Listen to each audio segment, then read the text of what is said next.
पतीला बाईचा नाद, एका पत्नीची व्यथा. ज्या काळात लोकांना कम्प्युटरमधला सी देखील माहीत नव्हता, त्या काळात तो कम्प्युटर इंजिनियर झाला आणि त्याने स्वतःची सरकारमान्य संस्था उघडली.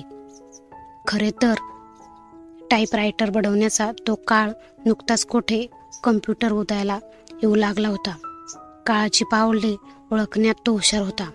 इथून पुढचा काळ फक्त कम्प्युटरचा असेल हे त्याने ओळखले आणि स्वतःची सरकारमान्य कम्प्युटर इन्स्टिट्यूट सुरू केली.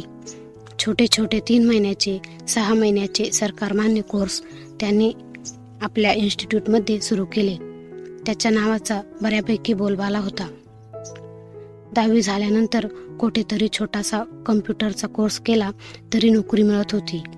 त्याचे नाव ऐकूनच सोनाली त्या इन्स्टिट्यूटमध्ये प्रवेश घेण्यासाठी गेली. त्या दिवशी नेमकी त्याची ऑफिसमधील मुलगी आलेली नव्हती, त्यामुळे तोच बसलेला होता.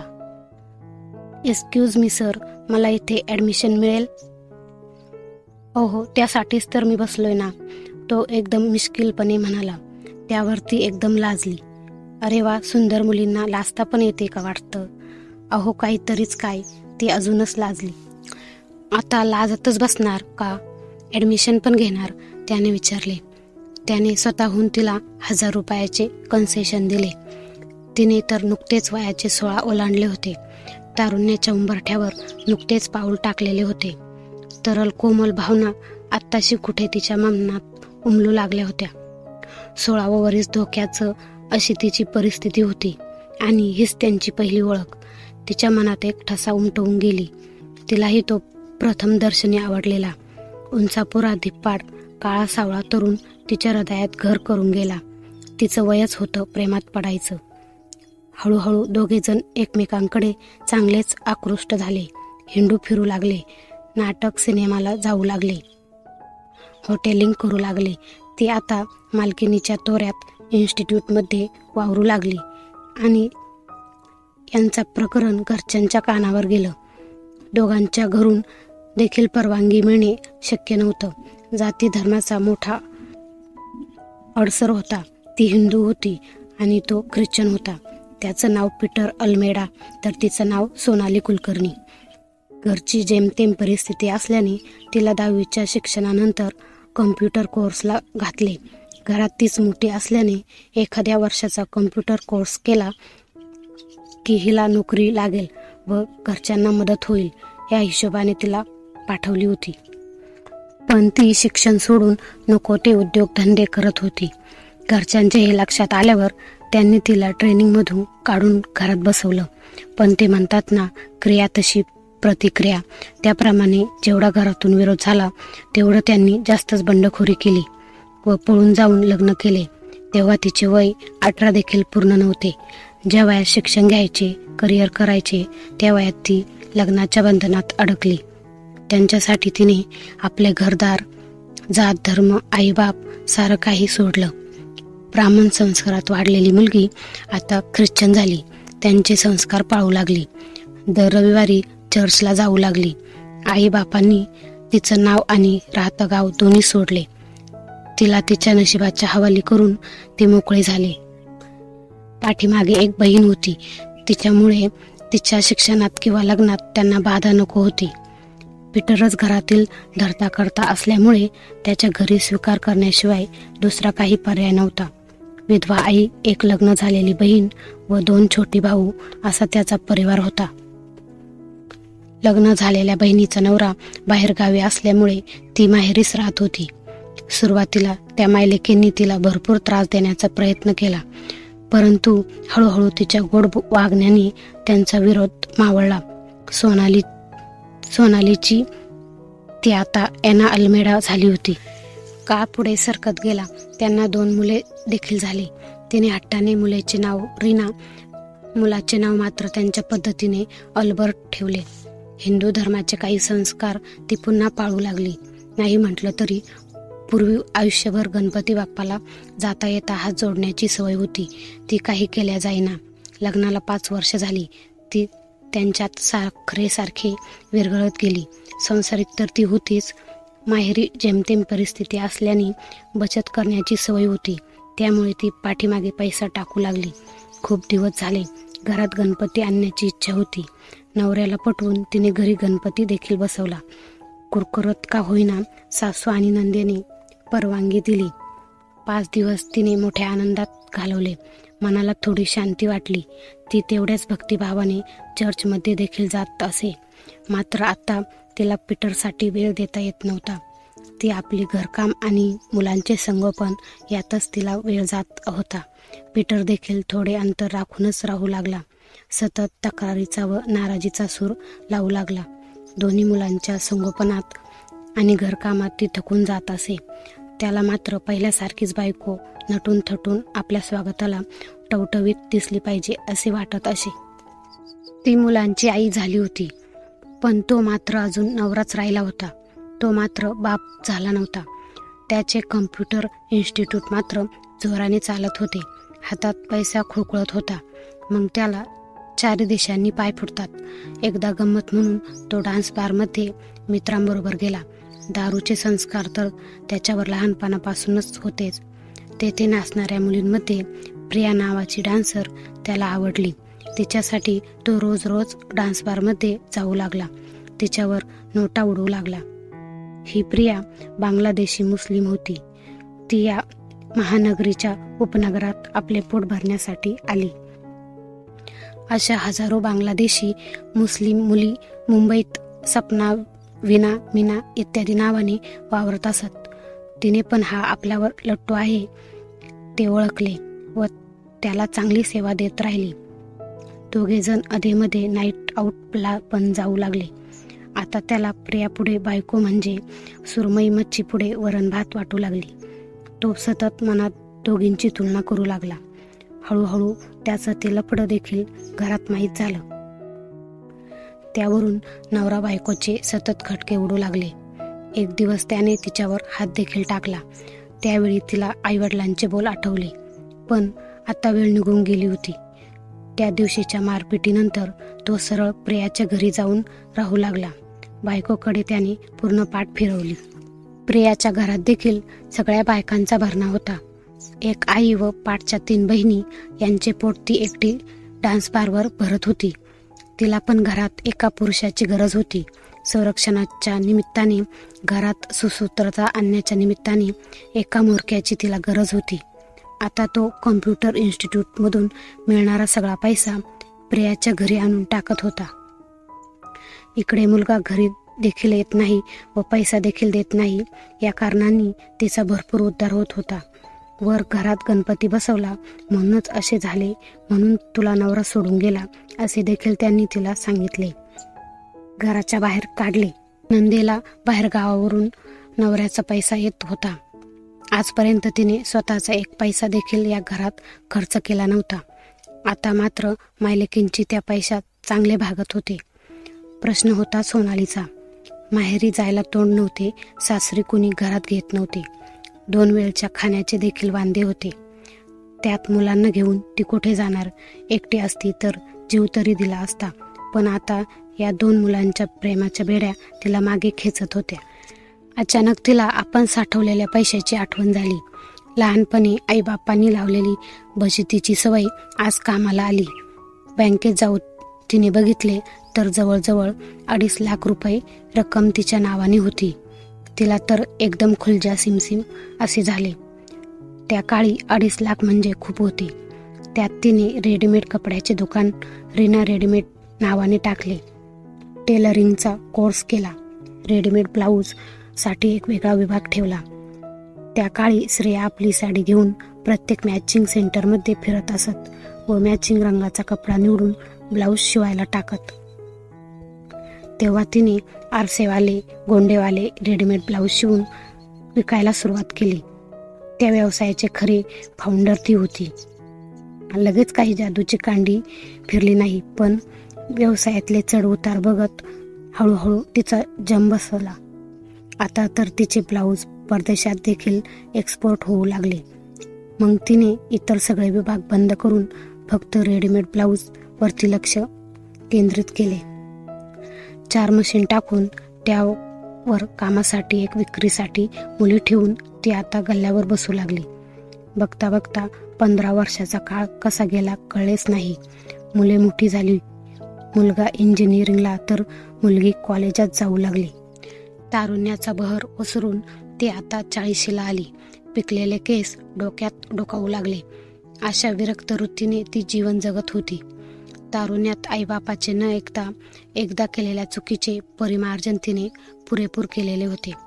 आपल्या आईचे झालेले हाल मुलांनी लहानपणापासून पाहिल्यामुळे मुले एकदम समंजस निघाली. दुपारी 1 ते 3 जेवणाची वेळ. आपला डबा ती कामाला असलेल्या मुलींबरोबर बसून खात असे. मी मालकीन व त्या कामवाल्या मुली असा भेदभाव कधी केला नव्हता. त्या दिवशी ती तशीच सर्वांसोबत जेवायला बसली. पहिला घास तोंडात घालणार तोच, मैडम जी आपको कोई मिलने आया है, लगता तो भिखारी जैसा है, पर आपको नाम से पूछ रहा है, इसके लिए आपको बुलाने आया. दारावरचा सिक्युरिटी मोठ्या अजिजीने बोलत होता. तिने बाहेर येऊन बघितले तर खरोखरी दाढी वाढलेला अत्यंत कृश असलेला उंच माणूस तिच्या दारात उभा होता. तिच्या चेहऱ्यावरील प्रश्नचिन्ह पाहून, मला ओळखलं नाही सोनू, तिच्या लाडक्या नावाने त्याने हाक मारली. तिला सोनू या नावाने फक्त 3च माणसे हाक मारत. एक तिचे आईवडील आणि दुसरा तिचा नवरा. निव्वळ त्याच्या आवाजावरून तिने त्याला ओळखलं. त्या अवस्थेत पाहून तिला धक्का बसला. सगळ्या जुन्या आठवणी क्षणभर उफाळून आल्या. याच माणसावर कधी काळी तिने जीवापाड प्रेम केलं होतं. त्याच्यासाठी आईबापाची, जातीची, धर्माची सगळी बंधने तोडून त्याच्यापाशी आली होती आणि त्याने तिचा विश्वासघात केला. त्याच्यावर अशी परिस्थिती आल्यावर निर्लज्जपणे तिच्या दारात उभा होता. गेल्या 15 वर्षात ती मेली किंवा जगली, मुले कुठे आहेत, कशी आहेत, काय करतात याची साधी त्यांनी चौकशी देखील केलेली नव्हती. तिला त्याची घृणा आली. ती पाठ फिरवणार तोच, प्लीज सोनू माझ्याकडे पाठ फिरवू नको. जगाने मला ठोकरले तरी तू माझ्यावरती प्रेम केले. तू माझी लग्नाची बायको आहेस. तो तिला प्रेमाचा व लग्नाचा वास्ता देऊ लागला. तुला आता माझी आठवण आली का, असे म्हणून ती पाठ फिरवून चालू लागली तर हा तिच्या पायावरच पडला आणि क्षमा मागू लागला.